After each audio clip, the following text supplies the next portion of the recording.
Բարև ձեզ սիրելի հայրենակիցներ, ձեզ հետ է Էդվարդ Անտինյանը։ Ողջունում եմ ձեզ համայնհայության մայրաքաղաք Երևանից։ Այսօր օգոստոսի 13-ն է 2026 թվական։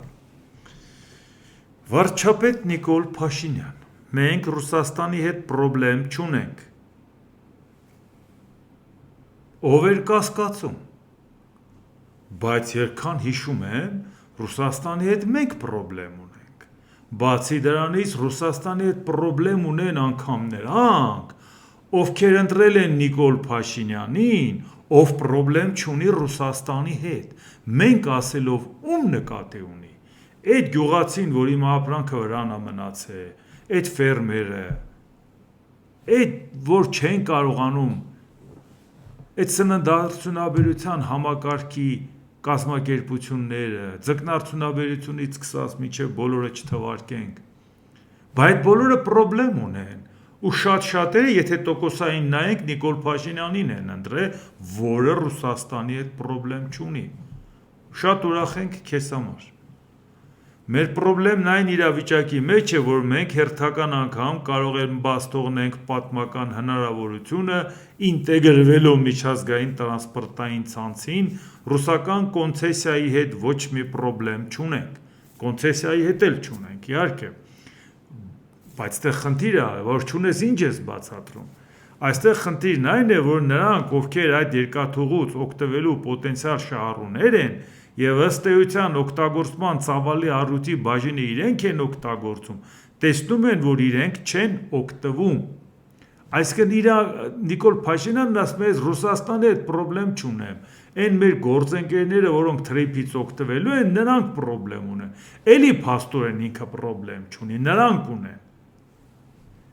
Իրանք ուրիշ տեղեր են փնտրում էլի Հայաստանը շրջանցելու, եւ մենք ասում ենք, ինչու եք շրջանցում Հայաստանը, եւ հասկանում ենք, որ հիմնական պատճառն է թե։ Եվ դրա համար մենք գնացել ենք Ռուսաստան, մեր գործընկերներին բարեկամաբար ասել ենք, հարգելի բարեկամներ, մենք սենց խնդիր ունենք, եկեք լուծում գտնենք, այդ խնդրին շեշտել է վարչապետը։ Իհարկե մեծ դժվարությամբ կփորձեի հավատալ Փաշինյանի ասածին, չնայած եթե Փաշինյանը նույնիսկ ասում է բարև ձեզ, ես կասկածում եմ, այդ որ ասեց ինչ նկատի ուներ, արդյոք հենց տենց էլ պետք է ընդունենք, թե տակը ինչ որ բան կա։ Եվ դա այնպես չի, ինչպես ասում են, տառապանքս փորձ ունի, ես շարժ չեմ անում այդ մարդու վրա։ Բայց որ անցյալ տարի օգոստոսի 8-ին զուռնադհոլով ողջունում էիք թրիփի հետ կապված, Տրամպի հետ կապված ստորագրությունները, բայց Ամերիկայից չէր Նիկոլ Փաշինյանն ասում, առաջինը այս ծրագիրը առաջարկել ենք Ռուսաստանին, ինքը մերժել է, բայց դեպքում հարց, բա որ առաջարկել էիր Ռուսաստանին, ու Ռուսաստանը համաձայնվեր, չմերժեր, տեղից էլ մենք ԵԱՏՄ անդամ ենք, այդ կանոնակարգերով ենք շարժվելու, տեղից էլ երկաթգիծը կոնցեսիայով Ռուսաստանինն էր, փաստորեն դու նաև տալիս էիր այդ ճանապարհը Ռուսաստանին, բայց ժամանակ մեր գործընկերները համաձայնվելու էին դրան, Ռուսաստանը վերցնելու էր ճանապարհը սարքեր, տեսներ ոչ մեկը դրանից օգտվելու ցանկություն չունի, բա Նիկոլ Փաշինյանը ինչ է իր առաջարկում, բա որ համաձայնվեր։ Հիմա այսօր ասում ես ախր ժողովուրդ ջան, այդ որ ասում էի թրիփի հարցը պայմանավորվել ենք ու դրա նպատակն է նաև Իրանի հետ ու Ռուսաստանի հետ լավ լնենք, վստահ եղեք, երկուսի հետ էլ խոսել ենք, երկուսի շահերից էլ բխում է, մեր շահերից էլ է բխում, որ դա իրանք կօգտագործեն, 3 ամիս հետո էլ ոգևորված նույն զուռնադհոլով ասում էր Նիկոլ Փաշինյանը, որ տեսեք 3 ամիս հետո դա պտուղ տվեց թրիփը, արդեն ցամաքային շփում ունենք Ռուսաստանի հետ, Ադրբեջանով ճանապարհը բացվեց։ Ես չեմ հասկանում Նիկոլ Փաշինյանին իր ասածները հիշացնող չկա։ Կրակնենք ընկեր ձեր ձեռին, համ պետք է ձեր ասած անտրամաբանական բաները հիշենք, համ հիշենք ժամանակին ինչ եք ասել, բերենք դրանք իրար կողքը դնենք։ Հարցը չի լուծվում, որովհետև դու նորմալ չես պայմանավորվում ոչ մեկի հետ։ ասում ես Իրանը պրոբլեմ չունի թրիպի հետ, դրան էլ կանդրադառնանք, թե ունի, թե չէ։ Այդ դրա համար էլ հարցը առաջ չի գնում, որովհետև բոլորին ասում ես, հա, վերջում ասում են դե արի ասացիդ պատասխանը տուր, մեկ է վայ, հնարավոր չի։ Հիմա շարունակենք, հոմենակեն չի։ Նիկոլ Փաշինյան, մեզ եւ Եվրամիությունը եւ ԵԱՏՄ-ն հավասարաչափ եւ հավասարապես պետք են այնքան ժամանակ, մինչեւ մենք մեր հանձնառությունը այլընտրանքներ ձևավորելու կատարած կլինենք եւ մեր ժողովուրդն ընտրություն կկատարի նրանցից որևէ մեկի օգտին։ Այսինքն ավելի պարզ, հիմա թարգմանենք նիկոլերենը հայերեն, ուզում ասի ես երկուսին էլ օգտագործելու եմ որպես գործիք,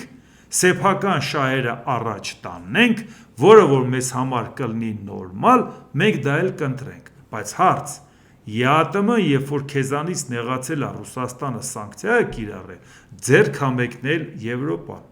Եվրոպայից Ուրսուլա ֆոն դեր Լեյենը գալիս ասում է ժողովուրդ ջան, ձեր առաջ բացել ենք մեր սիրտը, մեր գիրկը ու մեր ճանապարհը, 450 միլիոնանոց շուկան ձեզ նվեր,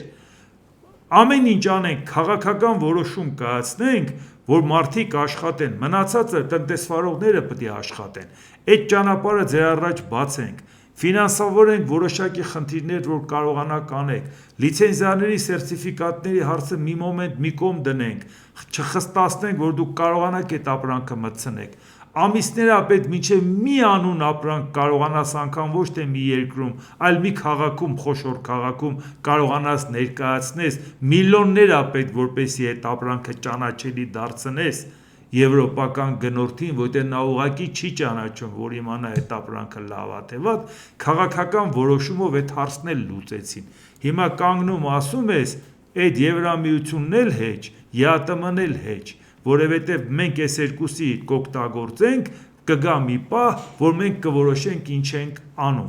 Հա, կգա այդ պահը կորոշենք, բայց դու եթե դու այդպես ի սկզբանե ասում ես, Եվրամիությունից ինչ ես ակնկալում։ Այ որովհետև դու չես ուզում Եվրամիությունից բանակ ընկալես։ Բավար ասում էինք ամեն ինչ անում ես, որպեսզի Եվրամիությանը ժողովրդին ասես, թե տեսեք, դա Եվրոպան, խոստացավ, չկարողացավ, ապրանքը մնաց մեր վրա, դրա համար էլի կամած շուռ են գալի դեպի ԵԱՏՄ։ Չենք խոսել այդ մասին, առաջի անգամ եք լսում։ Ուղղակի դե լսեք Նիկոլ Փաշինյանին, որ իմանաք ինքը ոնց է խոսում գործընկերների մասին։ Իմիջայլոց ուրիշ ընտրություն էլ կա, մենք երկուսը նշում ենք, բայց կա երրորդ ընտրությունը, կարող է երրորդ նախաձեռնությունն էլ լինել, ոչ ԵԱՏՄ, ոչ Եվրամիություն, իսկ ով է ասել, որ բոլորը պարտադիր ինչ որտեղ գնում են, կարող է երրորդ տարբերակ լինել,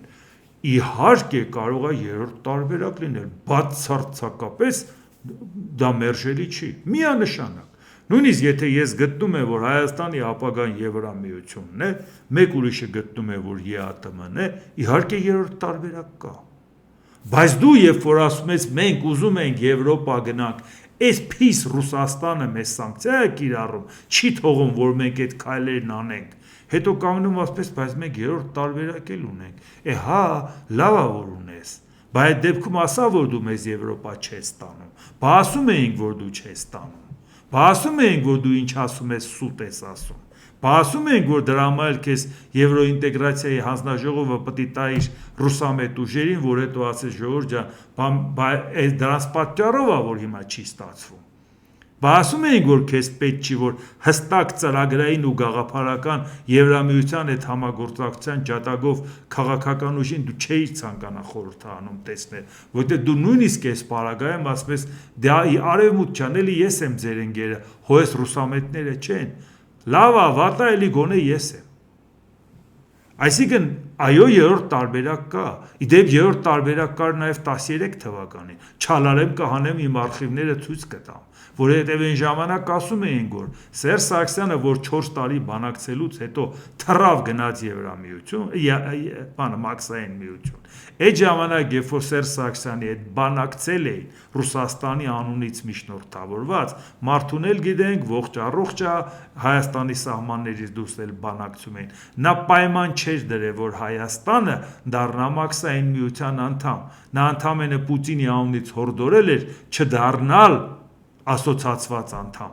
Այսինքն նոյեմբերի 28-ի եւ 29-ի հանդիպման ժամանակ Վիլնյուսում Հայաստանը չմիանար Արևելյան գործընկերության համաժողովի նկատի ունեն Վիլնյուսում, որ վերջի օրը ստորագրեցին Մոլդովան, Վրաստանը, հրաժարվեց Հայաստանն ու Ուկրաինան։ Այսինքն այդ պարագայում ընդամենը հարց էր դրվում, որ Հայաստանը ուղղակի չստորագրի։ Կարող էր այդպես լինել, իհարկե կարող էր, բայց Սերժ Սարգսյանը իր նախաձեռնողականությամբ քցվեց միանգամից Ռուսաստանի գիրկը։ Նույնիսկ ես պատկերավոր օրինակ էի բերում, թեպետ տնտեսագետ եմ, շատ հեշտ է մասնագիտական օրինակ բերել, բայց ասում էի, որ պատկերացնեն, որ եթե մենք միտեղ մտանք, մյուսի հետ խնդիր ենք ունենալու։ Մեզ ձեռնտու է լինել միջանցքում եւ պատուհանով երկուսի հետ էլ նորմալ հարաբերվել։ Արտոնյալ ռեժիմ ունենալ Եվրամիության հետ, արտոնյալ ռեժիմ ունենալ մաքսային միության հետագայում ԵԱՏՄ-ի հետ, որովհետև մենք Ռուսաստանին ժեստ ենք կարել, մենք չենք մտել Եվրամիություն։ Այդա պետք է Ռուսաստանի վրա թանկ ծախեիր եւ ասեիր, այ քուխաթեր դա չարեցինք, դրա համար բեր արտոնյալ ռեժիմ տուր ԵԱՏՄ-ի հետ աշխատելու։ Եվրոպային էլ ասեինք ընկեր, ճնշումը մեծ էր, բայց ամեն դեպքում չմտանք մաքսային միություն։ Գոնե դու նորմալ պայման ստեղծի, մենք կարողանանք քո հետ էլ նորմալ ռեժիմով աշխատենք։ Այո, նման տարբերակ կար նաև 13 թվականին ու ասել ենք, որ օրինակն էլ բերել եմ, միջանցքում լինեինք պատուհանից երկուսի հետ էլ արտոնյալ որևէ մեկին չնեղացնեինք։ Եվրոպային ասենք, հիմա չենք կարում չափը անցնենք, Ռուսաստանը ճնշում է, գոնե այսքանը անենք, Ռուսաստանին էլ ասենք, քուխաթեր, այդ չարեցինք, դե ուրեմն այդ արտոնյալ ռեժիմը դու երկուսն էլ մեզ կտային արտոնյալ ռեժիմ, անգամ առանց անդամակցության։ Բայց եթե դառնում ես Եվրամիության անդամ, դա մաքսային տիրույթ է, դու ինչ էլ անես Եվրոպայի հետ, 100 անգամ կամ արդեն մոտարապես 1000 անգամ ասած կլնեմ։ Դու արդեն ինչ էլ անես Եվրոպայի հետ, դա հակասելու է ԵԱՏՄ-ի հետ։ Առավել ևս որ ԵԱՏՄ մտել է 15 թվին, իսկ Եվրոպայի հետ համապարփակ եւ ընդլայնված գործընկերությունը ստորագրել է 17 թվին, որ համապատասխանի սրան 10 քանի տարի էլ առաջ ես գնացել ԵԱՏՄ-ում։ Բացառում է, որ դու Եվրոպայի հետ պայմանավորված անգամ սեպան կարողանաս անես։ Նոր չենք, չէ՞ այս մասին խոսում։ Այսինքն սա նշանակում է դու այդ շանսը ունեիր, բայց եթե դու դա այսօր ես ասում, որ այո, կարող ենք դուրս գալ երրորդ տարբերակ մտածել, դու մտածի Եվրոպան այլևս քեզ այդ դուրս գալու համար ձեռք կմեկնի, թե չէ։ Որտեղ դու խաղեր ես տվել նրանց հետ։ Հիմա մենք ուզում ենք Հայաստանի ժողովրդի համար ստեղծել այլ ընտրանքներ, որպեսզի ժողովուրդն ինքն ընտրի։ Կընտրի ԵԱՏՄ-ն, ուրեմն կլինենք ԵԱՏՄ, կընտրի Եվրամիությունը, կլինենք Եվրամիություն, բայց այդ ընտրությունը պետք է հասունացած լինի։ Եթե այսօր խոսում ես այն մասին, որ թող ժողովուրդը ընտրի, այսինքն դու ընդունում ես, որ դնելու ես հանրաքվեի։ Այլապես ժողովրդի առաջ անգամ ձեր ընտրությամբ դուք հարց չեք դրել, որ եթե ընտրվենք, հայտ ենք ներկայացնում Եվրամիության անդամակցությամբ։ Եթե ընտրվենք, դուրս են գալի ԵԱՏՄ-ից։ Չեք դրել նման հարց ձեր ծրագրում նախընտրական։ Ուրեմն չես կարող ասել, այ հիմա որ մենք ընտրվեցինք, դրանից ենթադրվում է, որ մենք էս ենք անում։ Ընդամենը մի քանի օր առաջ Նիկոլ Փաշինյանն ասում էր, դե մեր ընտրվելով ենթադրվում է, որ մենք գնում ենք Եվրոպա։ Հիմա ասում են, ինչ Եվրոպա, ժողովուրդ ջան, երրորդ ուղղություն։ Իսկ ով է ասել, որ Եվրոպա ենք, Եվրամիություն ենք գնում։ Այս նույն Նիկոլ Փաշինյանը չի ասում։ Իսկ մի բան էլ նորից քանի որ այս հարցի հետ կապված շատ են ինձ ասում, շատ են գրում, ասում են, եթե մենք ԵԱՏՄ մտել ենք եւ հանրաքվե չենք արել դուրս գալու համար, ինչու պետք է անենք։ Ժողովուրդ ջան, այն ժամանակ այդ իրավակարգավորումով վերպետական կառույցին անդամակցության համար հանրաքվե չէր պահանջվում։ Այսօրվա սահմանադրական օրենքով սահմանադրության փոփոխությունից հետո 15 թվականի ընդունված սահմանադրական օրենքով է հանրաքվեի մասին օրենքում հստակ ամրագրված, որ մտնելն էլ դուրս գալն էլ պետք է լինի հանրաքվեով։ Ոնց է մտել, դա այլևս կարևոր չի։ Այն ժամանակ այդ իրավակարգավորումներն էր։ Հիմա այս իրավակարգավորումն է։ Հերիք ասեք, եթե մենք առանց հանրաքվեի մտել ենք, ուրեմն հանրաքվեի կարիք չկա։ Եթե ուզենաս դուրս գաս, օրակարգ դա դարձնես, հանրաքվեի կարիք կա։ Ոնց որ Եվրամիությունից դուրս գալու համար Մեծ Բրիտանիան հանրաքվե արեց, որ դուրս գա, Մոլդովան հանրաքվե արեց, որ մտնի։ Այդտեղ որևէ բան չկա։ Ուրիշ հարց, որ Հայաստանն ասի, ես ԵԱՏՄ-ից դուրս գալու օրակարգ չունեմ, եթե ուզում եք ինձ հանեք, դրա համար հանրաքվե պետք չի։ Ինչի՞ եմ ես դնում մի հարց քվեարկության, եթե ես չեմ ուզում դուրս գա։ Այս իշխանությունն ասում է, ես չեմ ուզում դուրս գամ, ինչի հանրաքվեի դնեմ։ Իսկ նույն Ռուսաստանն ասում է, կառավարությունը պետք է իր նախաձեռնությամբ դնի հանրաքվեի։ Կառավարությունն ասում է, ես դուրս գալու ծրագիր չունեմ, ի՞նչն եմ դնում հանրաքվեի։ Նայած որ մի բարդ բան չի դա հասկանալ։ Վարչապետ Նիկոլ Փաշինյանի որոշմամբ Ալեն Սիմոնյանը նշանակվել է Անվտանգության խորհրդի քարտուղար։ Իհարկե այս հարցում պարզաբանենք։ Ալեն Սիմոնյանը բազմաթիվ այլ հարցերում ինչով աչքի ընկե, դա դնենք մի կողմ, Ադրբեջանի հետ կապված ինքը աչքի անկել նրանով, որ ասում էր, որ Ադրբեջանը մեր անվտանգության երաշխավորն է։ Պատկերացնում եք, ժողովուրդ ջան, Ադրբեջանը մեր անվտանգության երաշխավորն է։ Եվ նույն Ալեն Սիմոնյանը դեռ 2023 թվականի դեկտեմբերի 7-ին հայտարարել է, թե ժամանակի ընթացքում չի բացառվում հայերի եւ ադրբեջանցիների փոխադարձ բնակությունն ու առևտուրը երկրներում, սակայն շեշտել է, որ դրա համար պետք է անցնի ժամանակ եւ նվազի ատելության խոսքը եւ փոխադարձ վստահության մթնոլորտ ձևավորվի։ Այսինքն հենց փոխադարձ վստահության մթնոլորտ ձևավորենք, ադրբեջանցիները հանգիստ տիգան Հայաստանում ապրեն։ Նիկոլ Փաշինյանը չէր ասում, ինչ 300,000 հետ գալ, ստեից այնտեղ չեն գնա, այնտեղից է ստե չեն գա։ Բա Ալեն Սիմոնյանը ինչ էր ասում։ Հիմա եթե Նիկոլ Փաշինյանը դնում է անվտանգության խորհրդի քարտուղար, որը որ ասում է մեր անվտանգության երաշխավորը Ադրբեջանն է, բա դրեք Ադրբեջանի անվտանգության խորհրդի քարտուղար, Հայաստանի հետ դա ինչ կապ ունի։ Եվ ինքը տենց իրան ճղում էր միջպարլամենտական կապերը Գաֆարովայի հետ, Ադրբեջանի Միլի Մեջլիսի սենց սիրատոչոր հայացքով նայում էր, գրում էր, զանգում էր, մենք կհանդիպենք անպայման։ Ժողովուրդ ջան, այսօր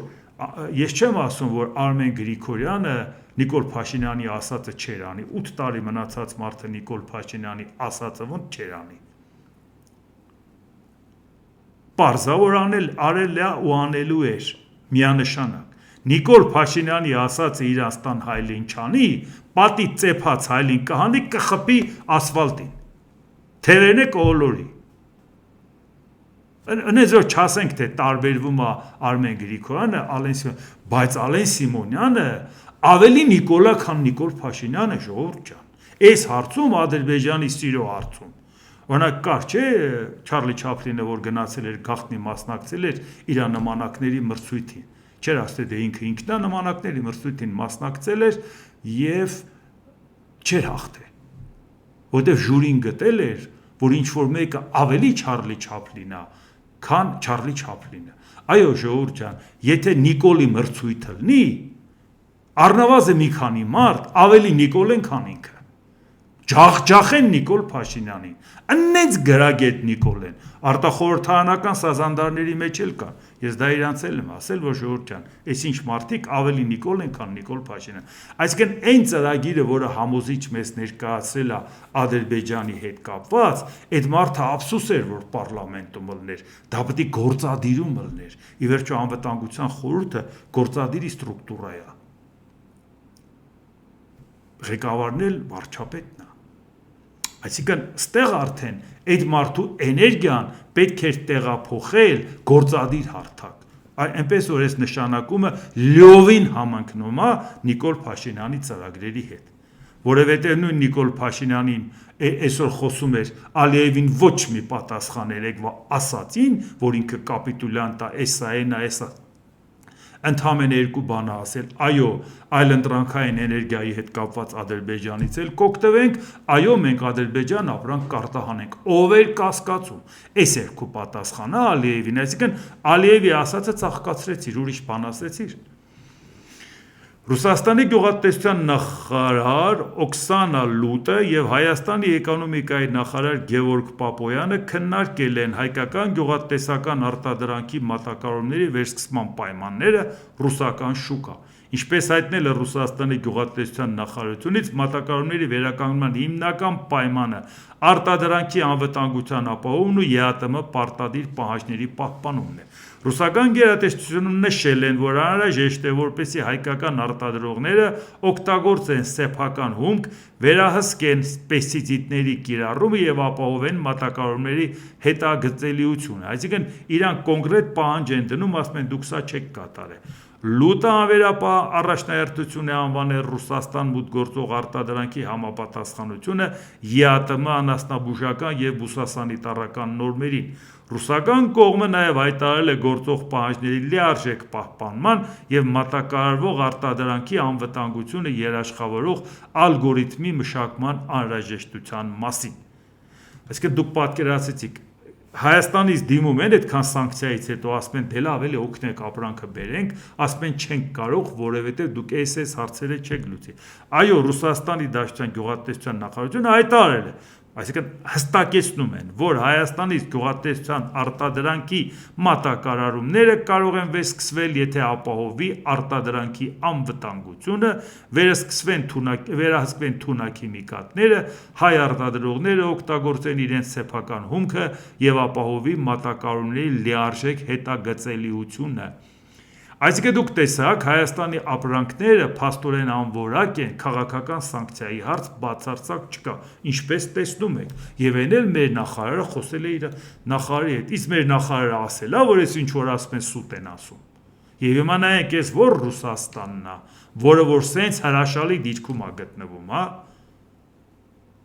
Ուկրաինական ԱԹՍ-ի հարվածի հետևանքով հրդեհ է բռնկվել Բաշկիրիայի արդյունաբերական գոտու տարածքում գտնվող Վայլդբրիզի պահեստում, մոտարապես մոտ մի 1500 կիլոմետրի մասին է խոսքը։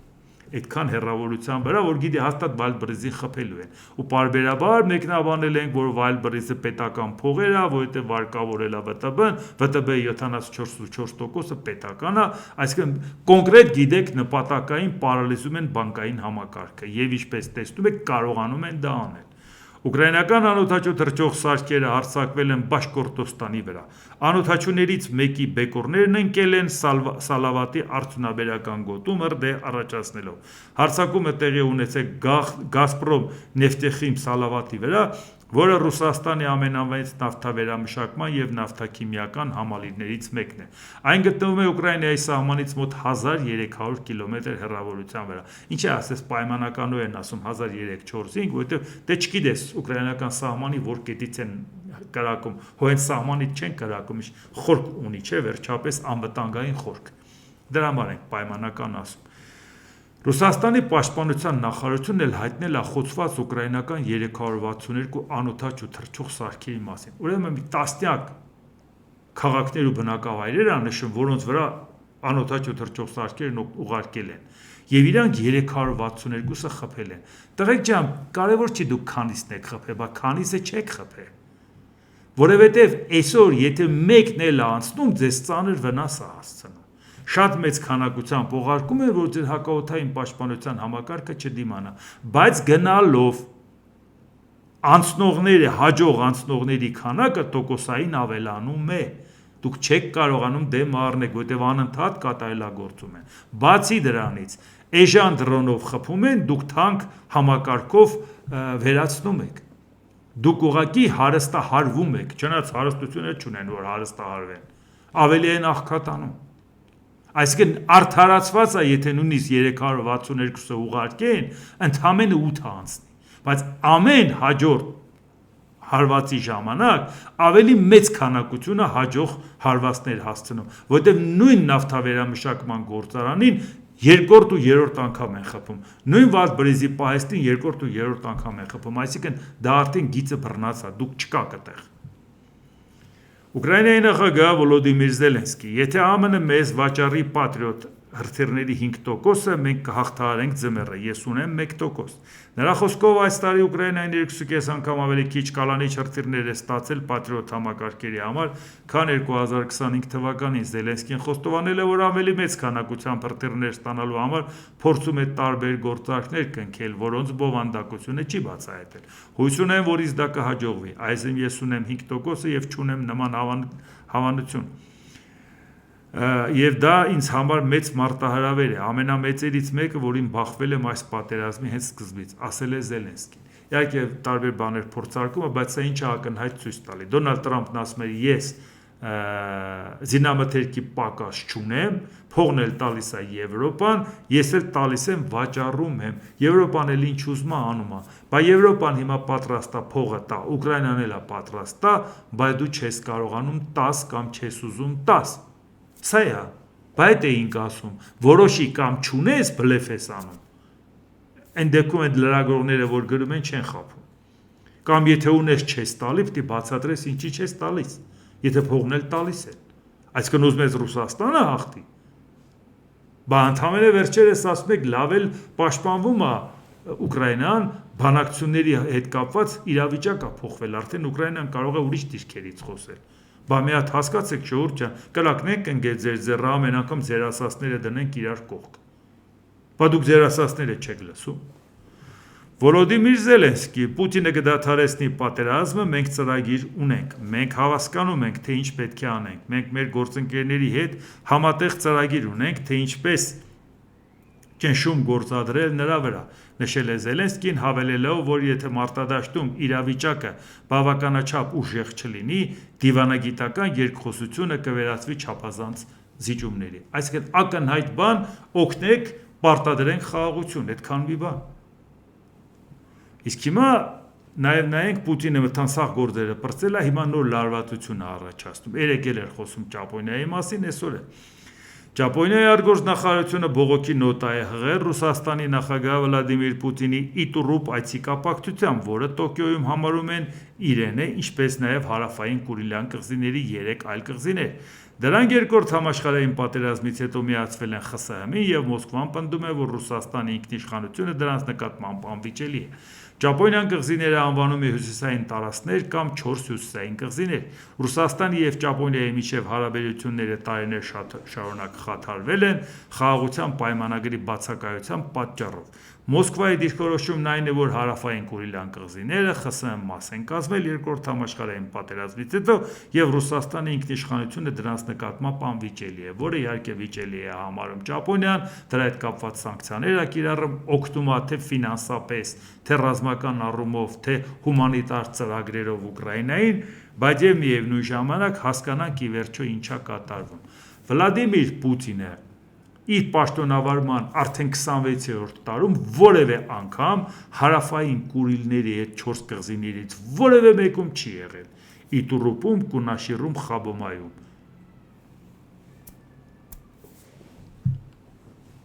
Հիմա եւ Շիկոտանում։ Հիմա հարց։ Բա հիմա ինչ ես գնացել։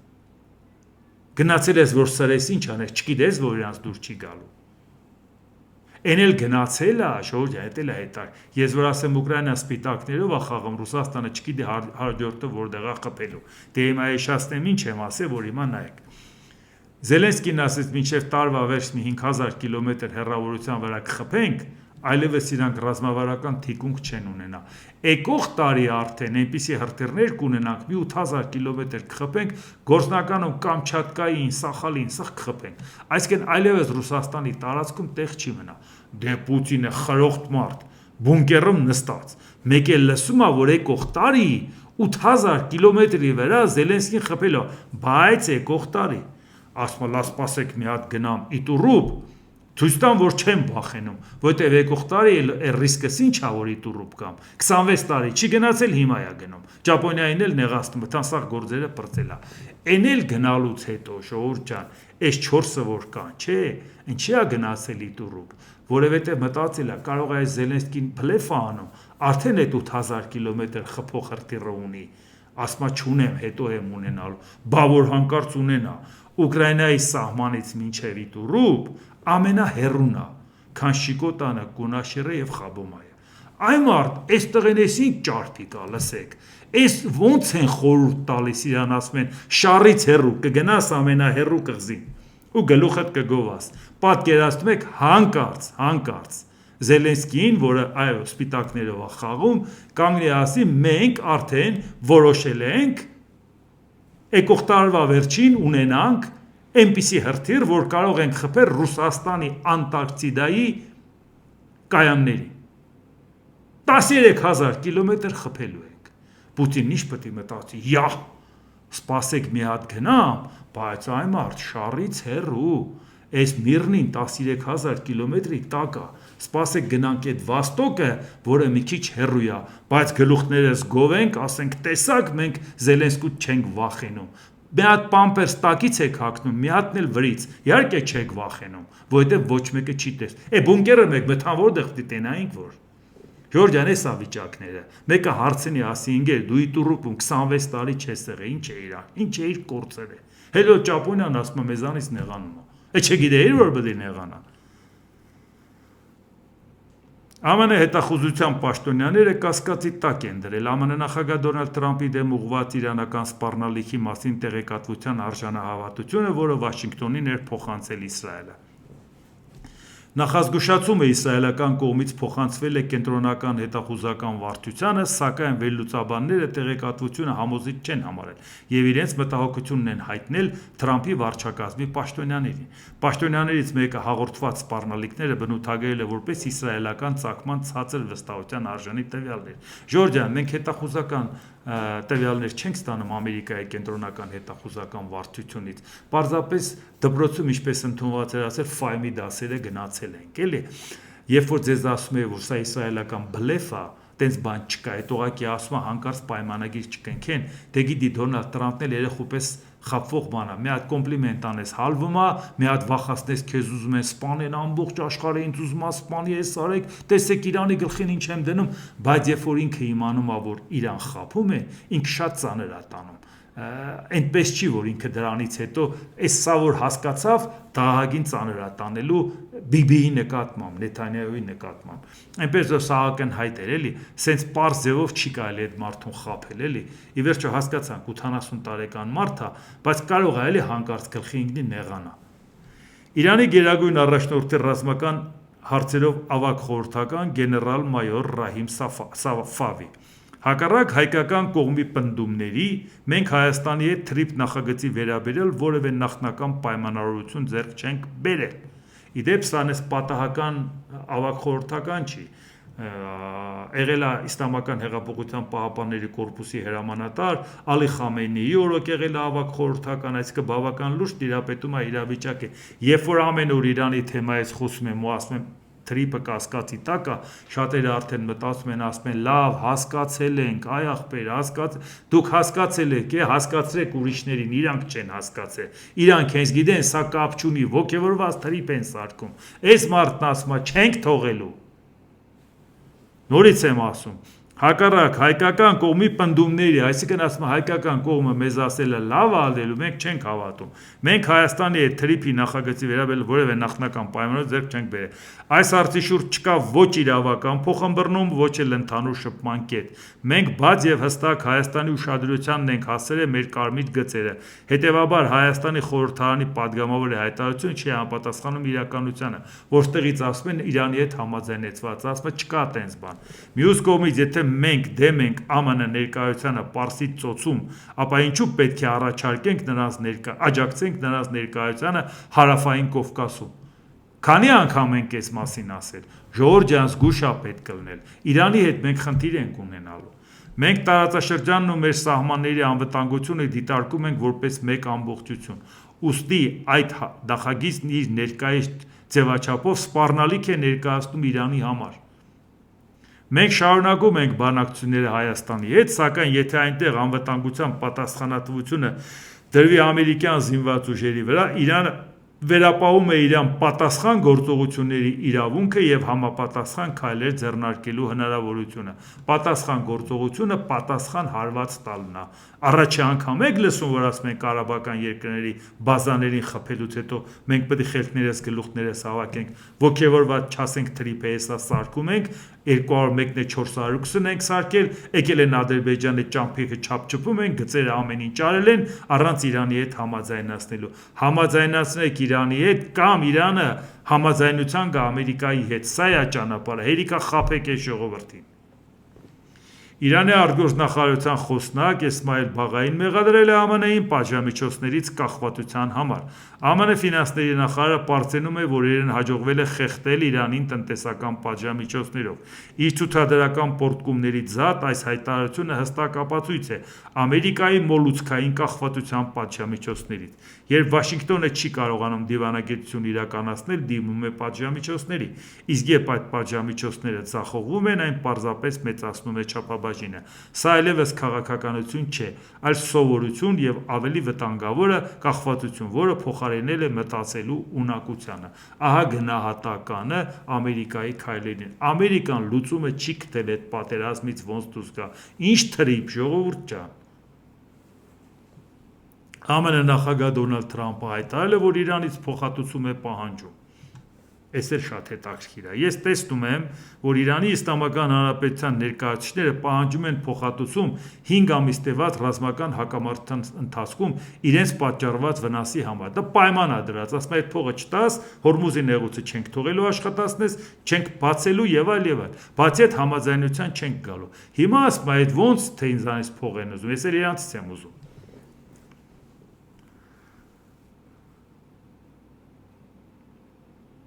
Սակայն սա հետաքրքիր գաղափար է, քանի որ հիմա ես իմ հերթին պահանջում եմ փոխհատուցում Իրանից բոլոր նրանց համար, ում նրանք սպանել են, ծանր վիրավորել են պայթուցիկ սարքերի օգնությամբ եւ բազմաթիվ հակամարտություններով, որոնցով նրանք հայտնի են սկսած գեներալ Սուլեյմանիից, ինչպես նաեւ USS Cole նավի վրա զոհվածների ընտանիքների եւ մարտերում զոհված հազարավոր այլ մարդկանց համար։ Բացի այդ, փոխհատուցում պետք է վճարվի 100 հազարավոր անմեղ ցուցարարների ընտանիքներին, որոնց Իրանը սպանել է վերջին 50 տարիների ընթացքում, չհաշված վերջին 5 ամիսների զոհված 52,000 մարդկանց։ Ես հանձնարարել եմ իր ներկայացուցիչներին վճռականորեն ներառել այս պահանջը ապագա բոլոր բանակցություններում, նշել է ԱՄՆ նախագահը։ Ավելի աբսուրդ բան դժվար է պատկերացնել, այն որ դու սպանել ես, մենք կպահանջենք, որ դու նրանց փողը տաս։ Ես սա կմտցնենք որպես պահանջ։ Դու սկի այսօր չես կարողանում համաձայնության գալ, որ այդ պահանջը դրեցիր համաձայնության ես գալու։ Սկի այսօր դու չես կարողանում Իրանին համաձայնացնես, փաստաթուղթը կատարես, ասում է դու պահանջներս եթե չես կատարում, ես քո այդ խաղաղության չեմ գնալու։ Հիմա որ նոր պահանջ ավելացրեցիր գնալու ես, պատերազմ շարունակել չես կարողանում, խաղաղություն կնքել չես կարողանում։ Իրանի ազգային անվտանգության բարձրագույն խորհրդի քարտուղար Մոհսեն Ռեզային հայտարարել է, որ Իրանի եւ Չինաստանի միջև ռազմավարական համաձայնություն կա, իսկ երկու երկրները նաեւ անդամակցում են կարևոր միջազգային կառույցների, այդ թվում Շանհայի համագործակցության կազմակերպությանը եւ BRICS-ին։ Սա մեծ ներուժ կարող է ստեղծել երկկողմ հարաբերությունների հետագա զարգացման համար։ Ոչ BRICS-ը, ոչ Շանհայի համագործակցության կազմակերպությունը տես չի կանգնելու Իրանին, եթե Ամերիկան կարողանա ռազմավարական պարտության մատնի Ռուսաստանին։ Այս հարցը ինքը չի լուծում։ Դրա համար նրանք մտածում են, ինչի Իրանին չօգնենք, որ այդ օգնելը չնայած հայտարարությունից են կողմ չի անցնում։ Ռեզային հայտարարել է, որ Հորմուզի նեղուցը չի բացվի այնքան ժամանակ, քանի դեռ ԱՄՆ չի փոխել իր վարքագիծը եւ չի ընդունել Իրանի ներկայացրած պայմանները։ ԱՄՆ պետք է ավարտի պատերազմը, վճարի Իրանի սառեցված միջոցները, իսկ ոչ տարածաշրջանում, այդ թվում Լիբանանում եւ Գազայում պետք է դադարեցվի պատերազմը։ Ասել է Ռեզային, հավելելով, որ Իրանի մյուս պայմանները փոխանցվել են ԱՄՆ-ին միջնորդների միջոցով։ Այսինքն այս պայմաններին Թրամփը պատասխանում է, ասում է, ես էլ պահանջ կավելացնեմ։ Դե ավելացրու։ Այսինքն նշանակում է այդ հարցը լուծում չունի։ Իսկ Իրանի արտգործնախարար Աբբաս Արաղչի ԱՄՆ երկար ժամանակ սխալ հաշվարկներ է կատարել հետախուզական ձախողումների պատճառով։ Դրա վառ օրինակը Իրանի դեմ պատերազմը։ Հիմա էլ ավելի մեծ սխալ հաշվարկ Հորմուզի նեղուցի վերաբերյալ։ Կեղծ նորություններից ավելի վատը կեղծ հետախուզությունն է, զգույշ եղեք։ Իհարկե սենց ոգևորված ու կոշտ երբ որ ասում է Իրանը, այնպես չի, որ ինքը ծանր հարվածներ չի կերել, այնպես չի, որ իր տնտեսությունը շատ վատ վիճակում չի։ Այդ շատ միամիտ է այդպես կարծել, բայց փաստը նա է, որ նա այնպիսի պետություն է, որ կարողանում է ինքը իրան պահի, գոյատևի եւ պայքարի։ Խնդիրը նա է, որ դու չես լուծել հարցը, եթե ինքը թուլացել է։ Հասկացանք, թուլացել է, դարել է վիրավոր գազան ու ոչ մի չես կարող անես։ Արա, դու հենց գիտեր, որ խփեցիր, հանձնվելու են, չեն հանձնվել, բա շարունակությունը։ ԱՄՆ նախագահ Դոնալդ Տրամփ մի հատ բան էլ նայենք, Վրաստանի վարչապետ Իրակլի Կոբախիձեն ասել է. քանի դեռ Ռուսաստանի կողմից Աբխազիայի եւ Հարավային Օսիայի այսպես կոչված ճանաչումը փաստ չէ, դիվանագիտական հարաբերությունը անշուշտ չեն վերականգնվի։ Ռուսաստանի Դաշնության հետ մեր նպատակը հակամարտության խաղաղ կարգավորումն է։ Ռուսաստանի փոխարտգործնախարար Միխայել Գալուզինը ավելի վաղ հայտարարել էր, որ Մոսկվան պատրաստ է ընդլայնել պրագմատիկ կապերը Թբիլիսիի հետ։ Վրաստանի հաջող զարգացման բանալին ոչ թե առճակատման, այլ Ռուսաստանի հետ համագործակցությունն է։ Նույնիսկ ռուսական գիծը բռնած Վրաստանի կառավարությունը այնուամենայնիվ ասում է դիվանագիտական կապեր չեմ վերականգնի, մինչև Աբխազիան ու Հարավային Օսիան չեն վերադարձրել։ Հիմա ավելի կատեգորիկ է կարողանում խոսալ, որտեղ հասկանում աշխարհում բան է փոխվում։ Մենք է դա ինստի դաս քաղենք եւ հասկանանք ռուսական խախտվողները, մեզանից առաջ խախտվողները, Վրաստանը ինքն էլ ախելքի եկել։ Մի բան էլ ուղղակի երեք ասել էր ԱՄՆ նախագահ Դոնալդ Տրամփը, FIFA-ն սարսափելի սխալ թույլ կտա, եթե որևէ պատճառով նույնիսկ մտածի նախագահ Ջանի Ինֆանտինոին փոխարինելու մասին։ Նա հիանալի է, քանի որ հենց նրա ղեկավարությամբ է անցկացվել երբևէ ներկայացված ամենահաջողված աշխարհի առաջնությունը 4 անգամ ավելի մեծ հաջողությամբ։ Եթե նա հեռանա, այն այլևս երբեք այդքան հաջողված կամ շահութաբեր չի լինի։ Շնորհակալություն այս հարցին ուշադրություն դարձնելու համար։ Ինֆանտինոին խայտառականելու լավագույն տարբերակը Դոնալդ Տրամփի կողմից նրան գովելն էր, անգամ առաջարկում էր ՄԱԿ-ի գլխավոր քարտուղար, մի հատ էլ այդտեղ խայտառակալեց։ Բացի դրանից էլ հիմա կպել է այս մարդուն ասում թողելի ընտրվի։ Իրավաբանորեն կարա ընտրվի, որովհետև 4 տարին մեկ է ընտրվում FIFA-ի նախագահը եւ երրորդ ժամկետից ավել չի կարող։ Ինֆանտինոն արդեն 3 անգամ ընտրվել է, բայց առաջինը, որ արտահերթ էր, հաշվեցին, որ կարող դա զրոյացնենք, այսինքն սա, որ 27 թվականի մարտին առաջադրվի, դեռ կարող է, որովհետև առաջինը չեն հաշվում, ինքը 16 թվականից այդ պաշտոնին է։ Բայց եւ միևնույն ժամանակ այն սկանդալի մեջ, որ ինքն է հայտնվել, այն խայտառակությունը այդ կոռուպցիոն սկանդալի մեջ, որ ինքը ընկավ, այն UEFA-ի հետ կապված, որ իրանք շատ լուրջ պահանջներ են դնում հրաժարականի իսկի չեն սպասում, որ ընտրությանը հասնի։ Դրանից հետո ատամներով փորձի Դոնալդ Տրամփը պաշտպանի Ինֆանտինոին։ Ինքը օգնում է նրան, թե խայտառականը։ Քո ինչ գործն է, որ դու խառնվես ֆուտբոլի ֆեդերացիայի գործերին։ Սաղ պրծել ես, Իրանի հարցը լուծել ես, արդեն լրիվ նորմալ է, Ուկրաինայի հարցը լուծել ես, բոլոր հարցերը լուծել ես, Գրենլանդիան արդեն քոնն է, Կանադան արդեն 51-րդ նահանգն է, Մեքսիկան արդեն մտել է, դուրս չի եկել։ Եվ այս պարագայում մնացել է FIFA-ի հարցը։ Ժողովուրդ ահագին հույս են կապել քո հետ, էլի խայտառակ մի անի։ Այս աշխարհը սպասում է, որ լուրջ քայլեր անես։ Դե ինչ, այսօր այսքանը, եթե հավանեցիք, սեղմեք լայք կոճակը, բաժանորդագրվեք Էդվարդ Անտոնյան YouTube-յան ալիքին, սեղմեք զանգակ կոճակը, գրեք մեկնաբանություններ, գրեք հարցեր, դիտեք եւ դատեք ինքներդ։ Շնորհակալություն։